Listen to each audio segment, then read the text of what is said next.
nai ne na yi kuka mai so na yi mini abin da ban yi zato ba min yi alkawari yau sai ga labari wai yayi aure.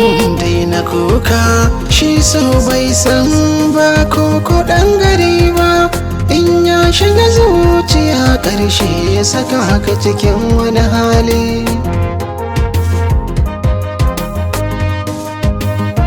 Amana ka ci amana ta,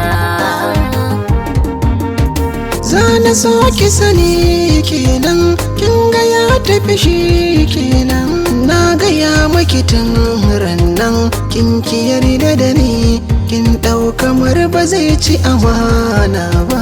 dakata ka jiya cikin gidanmu na kai shi wajen baba.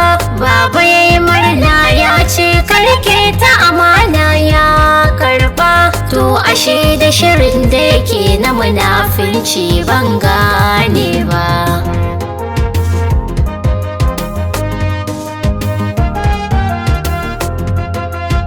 Ka ci amana ta ba zan yafe ba. Manta da shi haba kin ji yar uwa gani a gefen ki, abinda zan so yau na zayyana rike muradan ki, in har zaki na amadane zan rika gadon ki.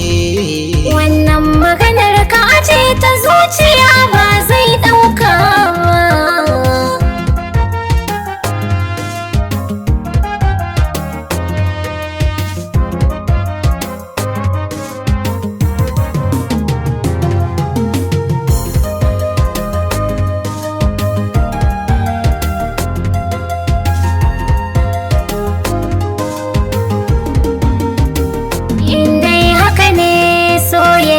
Ni bai mini rana ba. Ki bari tunawa ni ba na son ki zubar da hawaye ba. Abinda ya yi mini na gode, babu komai akwai Allah, shi zai kwato mini hakkina ya yi sa kai